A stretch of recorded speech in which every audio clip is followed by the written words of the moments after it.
wondering my biggest tips for engagement with Reels, how I'm making Reels, how hashtags work, basically any of your biggest questions about Reels, I'm going to be answering them in this video. So if you follow me over on Instagram, you'll know that I recently posted asking for your biggest questions about Reels. So if you're not already, be sure to hop over to Instagram to follow me to know when I do these types of videos, to have your questions answered, but also to get daily content with tips and tricks every single day on how to create Reels and to grow your photo biz. We're going to talk about your biggest questions that you had in that question box and what questions you guys still have about Instagram Reels. So at this point, I have created a lot of videos on Reels. So if you haven't checked any of them out, be sure to do that. I will put some of my favorites down in the description, but this video is really going to take a deep dive into your specific questions. I have about 15 here that I'm going to answer, and I'm really excited to dive right into them. So let's go ahead and jump into it. So the first question is, which Reels have you found to be more effective?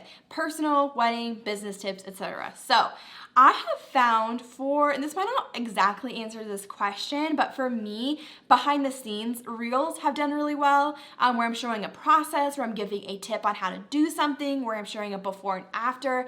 Just that general idea has done really well for me. As far as like the actual category of what I do most of, I do a lot of photography tips at this point because my main audience is other photographers, but yeah, I would definitely say like behind the scenes of me shooting does really well. And then I like mixing in some personal, just so like once someone follows me or wants to learn more about me, it helps them to fall in love with me and my personal brand even more. So I do a lot of like more business-y type of Reels for the most part, like giving educational tips and value and stuff like that, but I do throw in some personal ones here and there. Question number 2, how do you make them longer than 15 seconds? I'll put a screen recording right here. You literally just go to your Reels and like the first button at the very top, you tap on that and it changes it to 30 seconds. Or if you upload a video longer than 15 seconds, it will automatically like do that for you. So it's pretty simple, but if you don't already have this feature, make sure you just make sure that Instagram Reels is updated. I will say a lot of the features like this and music, which we're going to talk about later, with a lot of those things, Reels has been a little bit glitchy with that stuff. So I don't personally know, like if you don't have that option, you'll just have to wait for Instagram to roll it out to you. Next question, do hashtags work the same as on a post? So in my experience, and it's hard because at this point in November of 2020, we cannot see insights or analytics for Reels. So a lot of this is just my observations and I can't give you exact data or numbers, but for hashtags, from what I can see, when you go to a hashtag, there will be in the top left-hand corner a reel right there you can tap on and then flip through more reels in that hashtag. So I definitely think it's worth it to use hashtags. However, it's not like where regular posts, you can see like a bunch of posts under a hashtag. It's more like just that featured section.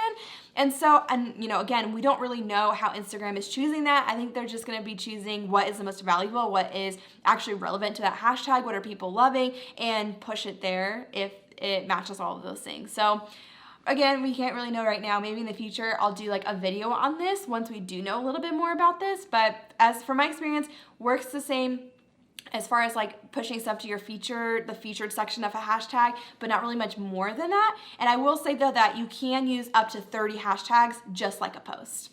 Okay, so next question is, I've heard it's better for engagement to post on the feed, but others say it's better not to.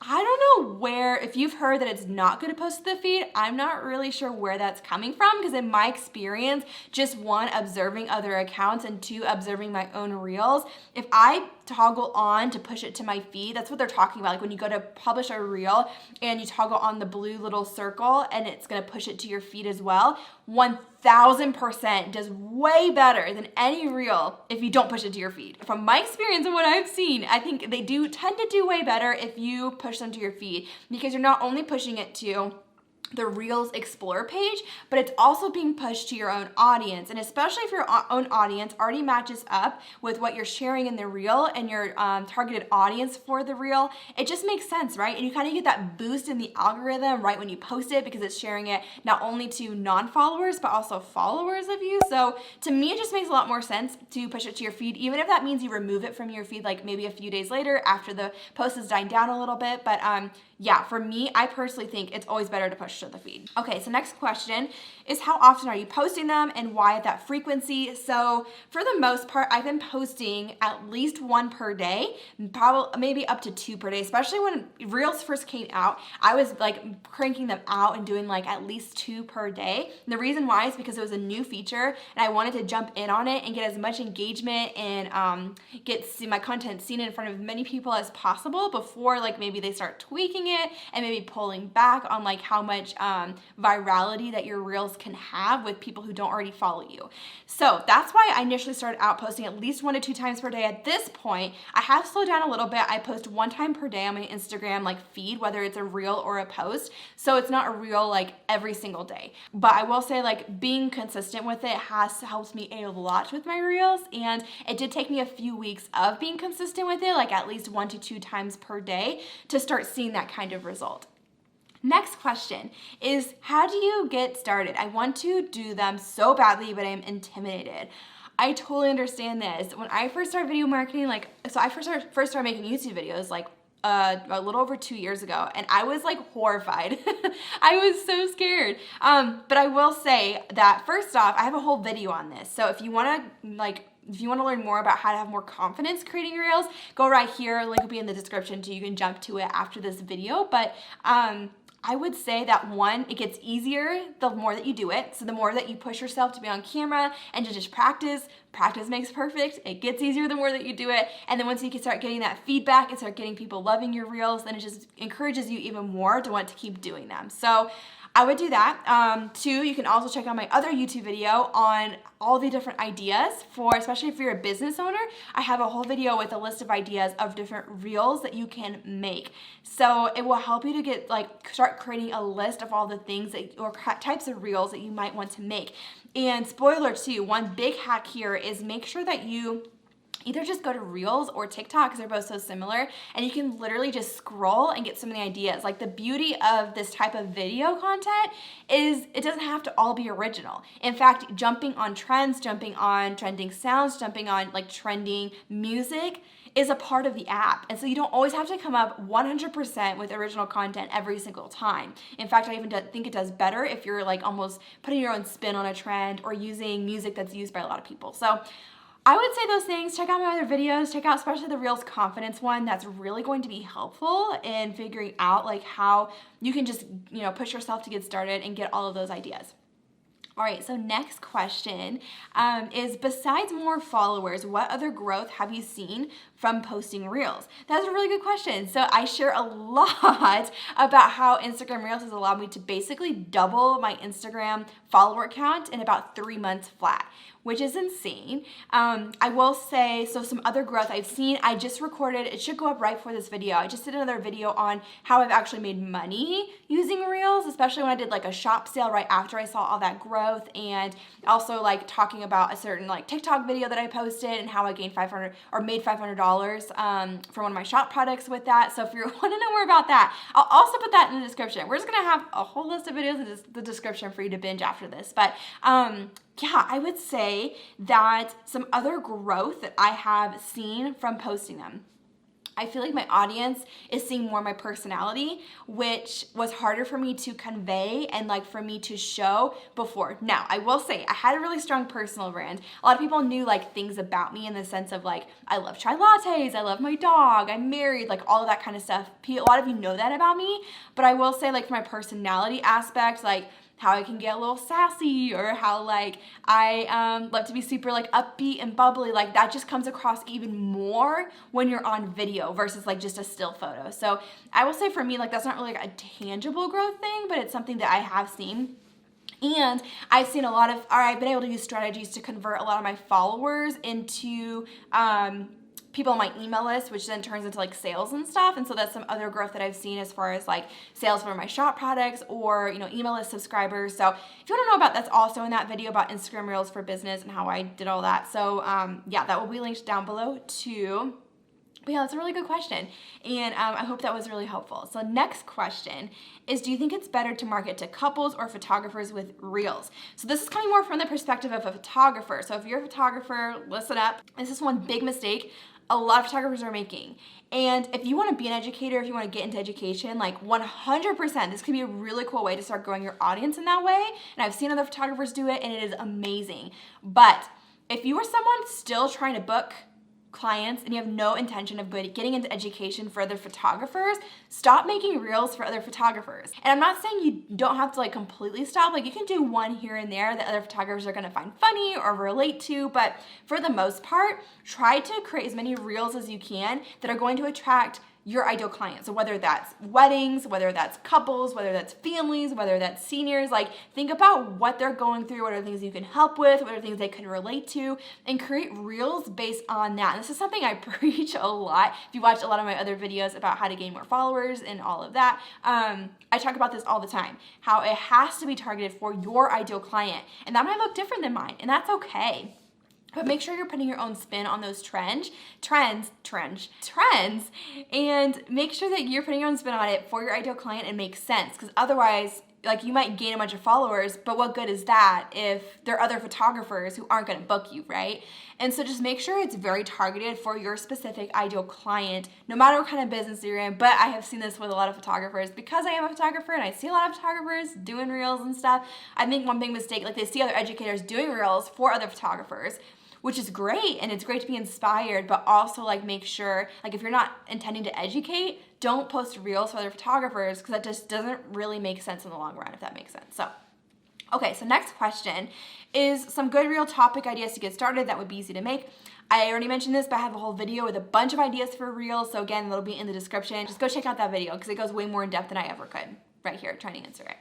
Okay, so next question is, do you film them yourself? If so, how? Yes, 100%. And I think some people get hung up on like thinking that reels and short form video has to be high production value. And that's completely false. And I would say even like going past that, reels like are better if they're not a high production value. So that means you can use your smartphone to film. You don't need a fancy camera. You don't need to know how to edit videos, very minimal editing, if at all. If you film right in the app, you don't even have to like edit them. They're literally just right there in the app. So yeah, 100%. And I actually have, I'll show you right here. I actually have it on. I have this little like ring light. I'll link this in the description too, but you can put your phone in right here. It's like a little phone tripod thing. I actually have a tripod that's like for my phone. But this one's nice because it has a ring light too. It gives you that nice boost of light.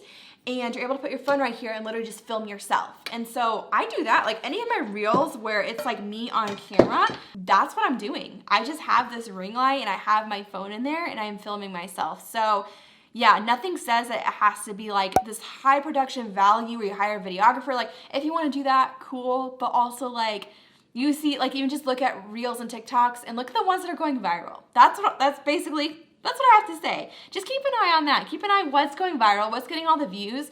99.9% of those videos were filmed with a smartphone. They're not filmed with a fancy camera. All right, so next question, what size do you crop the reel cover photo? What is the ratio for it to look good on your feed? So an Instagram Reels cover is 1080 pixels by 1920 pixels. And I actually have a free Reels cover photo template. So if you wanna grab that and use that as like a starting base, it's the exact size you need it to be. It has like some dimension, like some guidelines for like what's actually gonna show up on your feed versus like on the reel section. So be sure you can check that out. Link will be in the description if you want to grab that.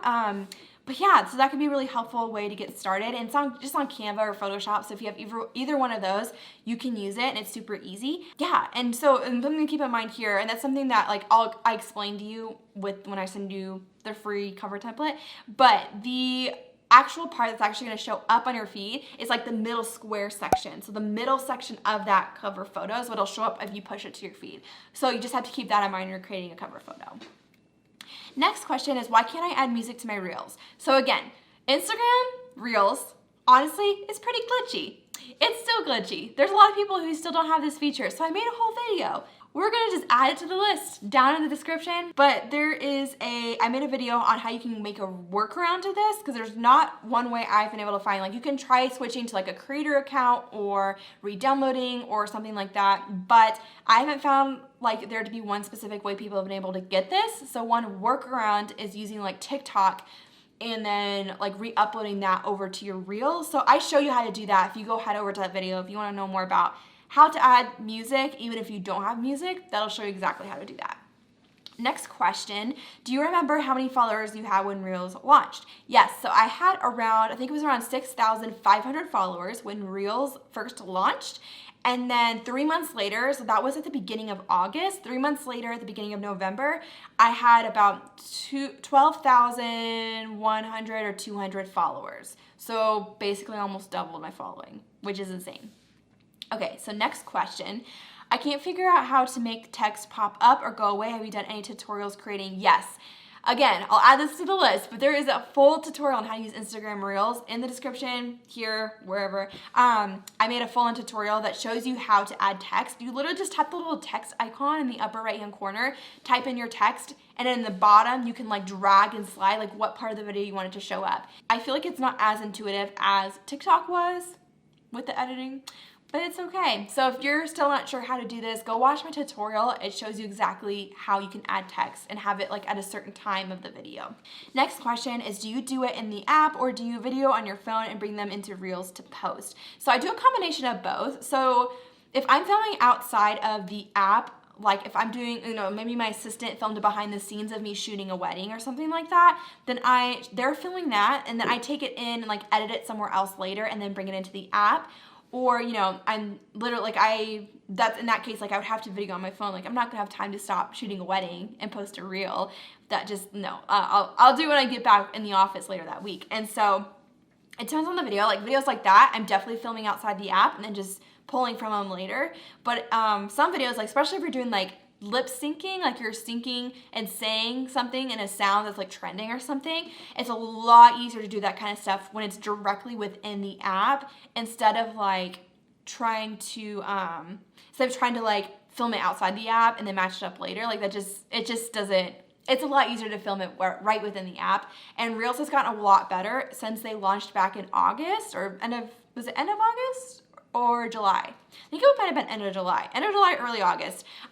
Since they launched, they have had, I am like stumbling over my words, I cannot talk. They've launched a few more features that have really helped in this area to be able to actually film it within the app and not have to edit outside the app. So hopefully that helps. Again, you can go watch that Reels tutorial and see how I'm doing it within the app.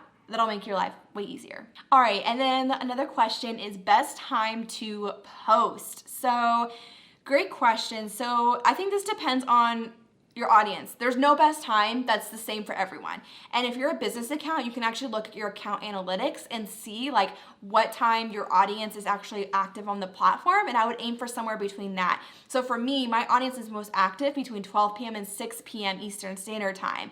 And so I know if I post within that time frame, my Reels are gonna get seen by more people immediately. And so it's best for me to post. With that said, I have posted outside of that time and still had them do really well. So I don't think there's like one best time. I would say that two, it's best if you're able to post and then stay on the app and engage for a little bit, like comment back to people who are commenting on your reel, reply to your DMs, like anything like that. That's something I like to think about too when it comes to like best time to post. If you aren't already, follow me over on Instagram because when I do Q&A videos like this, that's how I'm pulling these questions. So if you want your question answered, be sure to hop on over there. Give this video a thumbs up and subscribe if you're new around here because I upload 2 new videos a week, 2. And I don't want you to miss any, I cannot talk. I don't want you to miss any of them. So be sure to subscribe so you know exactly when those videos drop. And I can't wait to see you guys in the next video. Bye guys.